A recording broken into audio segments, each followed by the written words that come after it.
Hi friends, നമസ്കാരം. South Indian സൈഡിൽ വളരെ പോപ്പുലറായ ഒരു വെറൈറ്റി റൈസാണ് ഞാൻ ഇന്ന് ചെയ്യാൻ പോകുന്നത്. Tomato rice. സാധാരണ ടൊമാറ്റോ റൈസിൽ നിന്നും അല്പം വ്യത്യസ്ത രീതിയിലാണ് ഇന്ന് ഞാനിവിടെ ചെയ്യുന്നത്. ഇപ്പോൾ അതിനാവശ്യമായ ചേരുവകൾ നോക്കാം. 3 ഗ്രാമ്പ്, 3 ഏലക്ക, കുറച്ച് കൽപ്പാസി, 1 സ്പൂൺ പെരിഞ്ജീരകം, ചെറിയ കഷ്ണം പട്ട, 2 വലിയ ഉള്ളി, 5 പച്ചമുളക്, 4 ടൊമാറ്റോ ചെറുതായിട്ട് അരിഞ്ഞത്, പിന്നെ കുറച്ച് മല്ലിയില, പുതിനയില, മീൽ മേക്കർ അതായത് സോയ ചങ്കില്ലേ, അത് ഒരു കപ്പ് നിറയെ സോയ ചങ്ക്, കുതിർത്ത് കുക്കറിൽ വേവിച്ച് വെച്ചിരിക്കുന്ന കുറച്ച് ചുണ്ടൽ കടല. ഞാനിവിടെ കറുപ്പാണ് എടുത്തിട്ടുള്ളത്, നിങ്ങൾക്ക് വേണമെങ്കിൽ വെള്ള ചുണ്ടക്കടല വേണമെങ്കിൽ എടുക്കാം. ടൊമാറ്റോ റൈസിനായിട്ട് ഞാനിവിടെ 1 കപ്പ് ജീരക ചമ്പ റൈസാണ് എടുത്തിട്ടുള്ളത്. നിങ്ങൾക്ക് ഏത് വേണോ എടുക്കാം, അതായത് കർണാടക പൊന്നിയോ വേറെ സാധാരണ നമ്മൾ ചോറ് വയ്ക്കാറുള്ള അരി വേണമെങ്കിൽ നന്നായിരിക്കും. അപ്പോൾ ഇതിനെ ഒരു 20 മിനിറ്റ്സ് കുതിർക്കാനിടണം. ഇപ്പോൾ കുക്കർ ചൂടാവുമ്പോൾ നമുക്ക് 1.5 സ്പൂൺ വെളിച്ചെണ്ണ ഒഴിച്ചു കൊടുക്കാം. അതിനൊപ്പം തന്നെ 1 സ്പൂൺ നെയ്യ് കൂടെ ഒഴിക്കാം. എണ്ണ ചൂടാവുമ്പോൾ അതിലേക്ക് കൽപ്പാസി, ഗ്രാമ്പ്, ഏലക്ക, പെരിഞ്ജീരകം, പട്ട, സവാള അതായത് വലിയ ഉള്ളി, 5 പച്ചമുളക് ഇതെല്ലാം ഒന്ന് ചേർത്ത് നന്നായിട്ടൊന്ന് വഴറ്റി കൊടുക്കാം.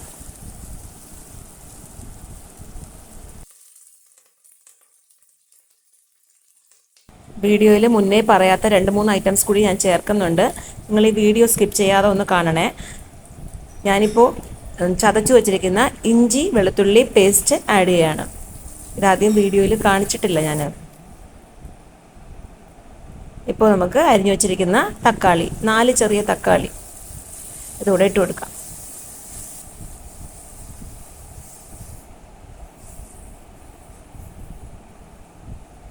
ഇപ്പോൾ ഉപ്പിട്ട് കൊടുക്കാം.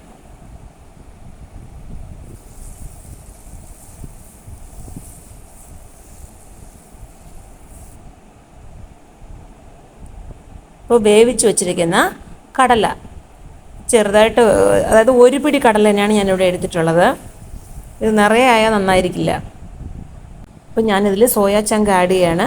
ഇത് നന്നായിട്ട് തിളച്ച വെള്ളത്തിൽ കുറച്ച് നേരം ഇട്ട് അതിനെ നന്നായിട്ടൊന്ന് സ്ക്യൂസ് ചെയ്തതിന് ശേഷം സാധാരണ പച്ചവെള്ളത്തിലിട്ട് കഴുകി വീണ്ടും നന്നായി സ്ക്യൂസ് ചെയ്ത് ചേർക്കുകയാണ്.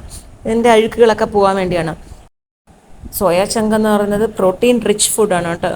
ഇത് നമുക്ക് തനിയായിട്ടൊരു സൈഡ് ഡിഷും ചെയ്യാം. സോയ ചങ്കിൻ്റെ കറി നമുക്ക് ചപ്പാത്തിക്കും പിന്നെ വെറൈറ്റി റൈസിനും ഒക്കെ നന്നായിരിക്കും. വെറൈറ്റി റൈസ് എന്ന് പറയുമ്പോൾ പുതിന റൈസ്, കൊറിയൻഡർ ലീഫ് റൈസ്, പിന്നെ ലെമൺ റൈസ്, ഇതിനൊക്കെ ഉഗ്രനായിരിക്കും ആ സൈഡ് ഡിഷ്.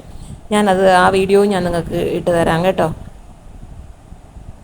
ഇപ്പോൾ ഇത് നന്നായിട്ട് വഴറ്റി നമുക്ക് അതിലേക്ക് പുതിന ഇലയും മല്ലിയിലയും ഇട്ട് കൊടുക്കാം.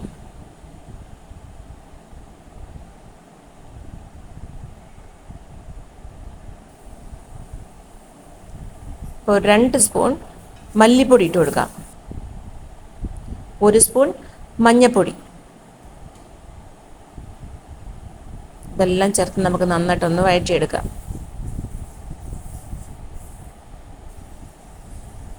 ഇപ്പോൾ ഗരം മസാല, ഞാൻ ഇതൊക്കെ ആദ്യം പറഞ്ഞിട്ടില്ല, വീഡിയോ ഫുള്ളായിട്ട് കാണുന്നവർക്ക് മാത്രമേ മനസ്സിലാവുകയുള്ളൂ. ഇപ്പോൾ നമുക്ക് കുതിർത്ത് വച്ചിരിക്കുന്ന അരി ഇട്ട് കൊടുക്കാം. അതായത് ജീരക ചമ്പ റൈസ്. ഞാനിവിടെ 1 കപ്പ് റൈസാണ് എടുത്തിട്ടുള്ളത്. അപ്പോൾ അതിന് ഈക്വലായിട്ട്, അതായത് 1-ന് 2 എന്നുള്ള രീതിയിൽ 2 കപ്പ് വെള്ളം ഞാനിവിടെ തിളപ്പിച്ച് നന്നായിട്ട് ആറിയ വെള്ളമാണ് വെച്ചിട്ടുള്ളത്. ആ വെള്ളം ഒഴിച്ചു കൊടുക്കാം. നേരത്തെ തിളപ്പിച്ച് വെച്ചിരിക്കുകയായിരുന്നു. പച്ചവെള്ളം ഒഴിക്കുന്നതിനേക്കാളും നല്ല തിളച്ച വെള്ളം ഒഴിക്കുന്നതാണ് നല്ലത്. ഈ ഒരു ടംബ്ലറിനാണ് ഞാൻ അരി എടുത്തിട്ടുള്ളത്. സോ ഇവിടെ 2 ടംബ്ലർ വെള്ളമാണ് ഞാനിവിടെ ഒഴിച്ചിട്ടുള്ളത്. അപ്പോൾ ഇത് നന്നായിട്ടൊന്ന് ഇളക്കി കൊടുക്കാം. ഈ സമയം ഉപ്പും എരിവും എല്ലാം ഒന്ന് കറക്റ്റാണോ ഒന്ന് ചെക്ക് ചെയ്യണം. ഉപ്പ് അല്പം കൂടി തന്നെ ഇരിക്കണം. അപ്പോൾ തന്നെയാണ് അരി വെന്ത് വരുമ്പോൾ കറക്റ്റ് പാകമായിരിക്കും. ഇപ്പോൾ നമുക്ക് കുക്കറിന് അടപ്പിട്ട് കൊടുക്കാം. ജസ്റ്റ് 5 മിനിറ്റ്സ് മാത്രമാണ്. അതായത് വിസിൽ ആദ്യം വരികയാണെങ്കിൽ അവിടെ സ്റ്റോപ്പ് ചെയ്യുക, ഇല്ലെങ്കിൽ 5 മിനിറ്റ്സിൽ അങ്ങ് സ്റ്റോപ്പ് ചെയ്യുക. അത്ര മാത്രം മതി. അപ്പോൾ അത് നന്നായിട്ട് നമുക്ക് വെന്ത് കിട്ടിയിട്ടുണ്ട്. നല്ല മണമുണ്ട്. നല്ല അടിപൊളി ടൊമാറ്റോ റൈസ് റെഡി ആയിട്ടുണ്ട്. നിങ്ങളെല്ലാവരും ഒന്ന് ചെയ്ത് നോക്കണം. അപ്പോൾ വീണ്ടും വിശേഷങ്ങളുമായി അടുത്ത വീഡിയോയിൽ കാണും വരെ ബൈ ഫോർ നൗ.